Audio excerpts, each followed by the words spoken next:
Okay, everyone, Linda Reed-Enever, and welcome back to another Tips Tuesday session. I'm excited to have everyone here today joining me as we delve into the world of evergreen content, which is today's marketing topic. So we're going to look at evergreen content. What is it? How can you use it? Why should you use it? And what is its power when it comes to marketing? So it's been a very glitchy start to this Tips Tuesday, so apologies for those ones watching it, but we will get started. Okay, so for those of you who don't know me and it's the first time popping by, my name is Linda Reed-Enever. I am the founder of Business.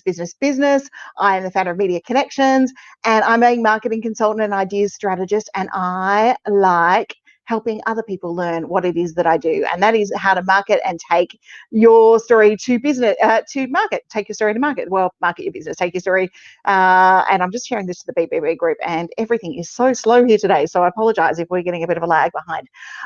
Okay, so today's topic is about evergreen content. How do we use it? Where do we find it? What is it? When it comes to marketing. So if you haven't already, grab a cuppa, come join me. We'll do a short 15-minute Tips Tuesday session to help you understand how to market your business and share your story with other people. Okay, so evergreen content. What is evergreen content? Is just think of trees. It's the easiest way to say it. Think about trees. It's about the trees that are always evergreen. So it is content that can be found by your audience when they're ready for it. So whether they're ready, wherever they're ready in their journey. And we all know that when working with our people, sometimes people aren't ready for the course or the workshop or whatever we're doing as we launch it. So evergreen content comes into play about making sure that we have opt-ins and marketing information and evergreen stuff that we can have people come into so that they're ready to find it. And one of the easiest ways to do this is having cheat sheets and blog posts and information that aren't date specific, that don't talk to your market, that talk to your market when they're ready to find that information, and then that are used then in the automation process of your marketing. So evergreen content is just that. It is content that is always fresh. Now, there's two forms of evergreen content when it comes to marketing. There is the form that is the one that can be used at any time of the year, whenever it is around, and maybe occasionally needs to be updated if some statistics or something changes. So they are your evergreen content. Then there's the seasonal evergreen content. So your spring, your summer, your winter stuff that rarely changes year on year, or your Christmas stuff that's coming up right now, that is evergreen content as well, that will help you be able to engage with people and share the journey through that area.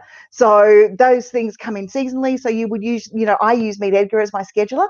So you might use a Christmas or a summer or a spring category of evergreen topics and evergreen posts that you can put in to your planner so that people are able to get out there and find it, so they can find that information. Sorry, I did need a sip of tea this morning. It's very dry here.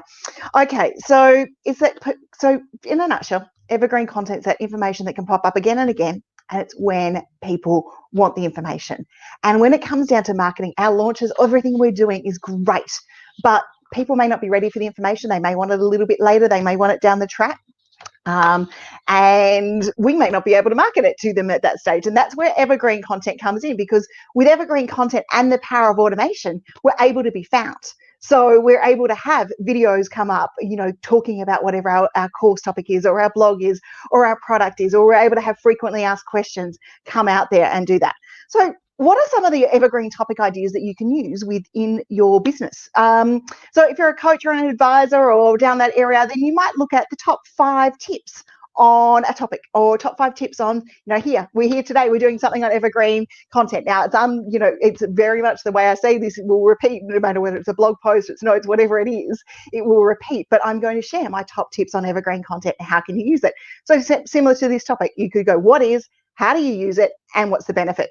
So you can look at all of those things, and that is an evergreen post if you're looking at those opportunities. So your top 5 tips on a top product, the top 5 ways to use your product if you're not going on a topic. So if you're a product-based business, you might have 5 different ways to use it, or unusual ways to use it, and that turns into evergreen content. You might even have, the frequently asked questions that people pop up with, consistently asking, how do I do something like this, Linda? How does that work?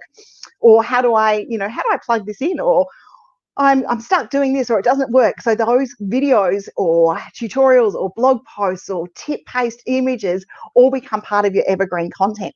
Tips for beginners, either in your industry or those looking at using your products or services or starting out, share your tips for beginners, because no matter where your client comes to you, they're always going to be a beginner in whatever you do at some stage in time. So if you can maybe give them some checklists, some information, some tools, some tips, then they're able to find you and they're able to connect with you as a source and as a trusted source of information. And they'll come back and they'll keep looking for your other tips until they're ready for your products and services.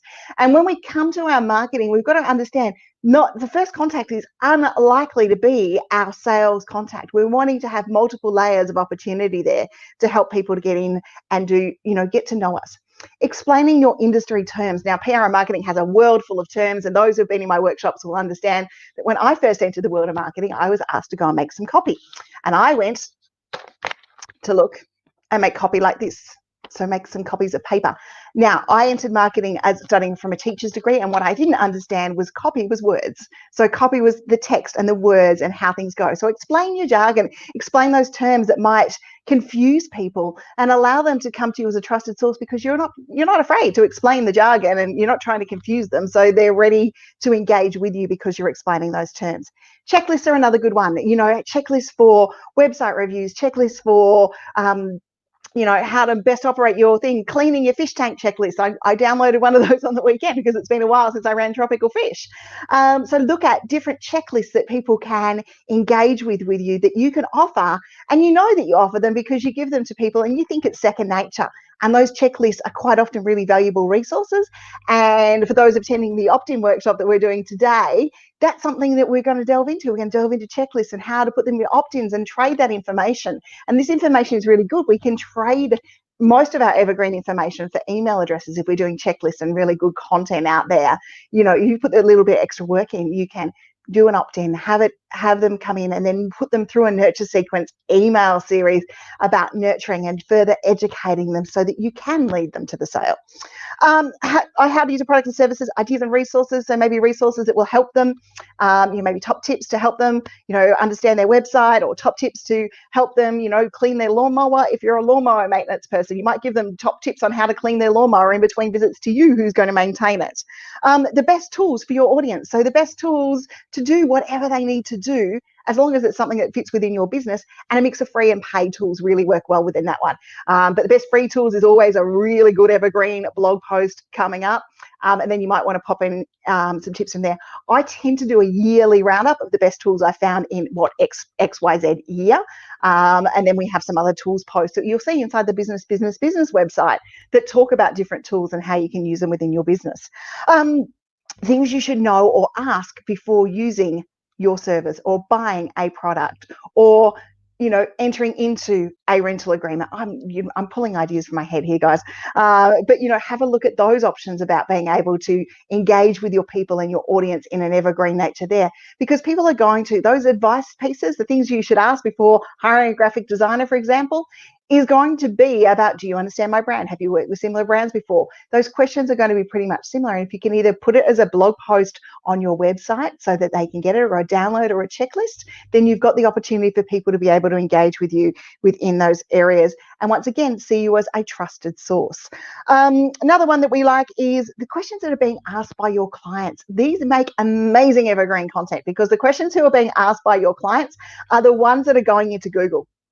They're the people that aren't coming to ask you it, but they're actually going into Google. So your pre-sales calls or the conversations you're having, those questions that you're getting asked, if someone coming to buy from you is asking the question, someone researching to buy from you is asking those questions too, and they are typing those questions into Google. And if you can create content around those questions, whether it's videos, whether it's tutorials, whether it's frequently asked questions on your website, whether it's a little image with some tips about how to answer those questions that you've got going out to your social media channels, then that means that you're already ahead of the game, because you're addressing the questions and you're becoming, once again, a trusted source to that person who is going to buy from you. And share your secrets, give some tips, give some secrets, spill the beans on whatever the most amazing way to do something is, I spill the beans on different marketing techniques, like here on a Tips Tuesday, and we spill the beans on those ones. Now I can do them as an evergreen series, and we do in some of the 5-minute marketing stuff, but it also makes good live content. So how can evergreen content be reused? So we've got some ideas, and how do we reuse it? We can reuse our evergreen content, by the power of Google. We're going to appear in search. So if we're putting videos up onto YouTube, for example, we're going to appear in search. We can use it by programming and using our social programmers to program out our blog post or our tips or our images or even our videos to consistently show up in the world of social media. And by doing that, we are actually engaging our audience, and we're not forgetting to market our evergreen stuff, which is very easy to create a piece of evergreen content and then forget to market it. And then you can create it in multiple ways. So this particular video today is a blog post from my blog about evergreen content and ways that you can use it within your business. And then I've come back and I've used it within a live stream. And the reason I've come back and used it in a live stream is because I've used my analytics and I've seen how popular this post is on my blog.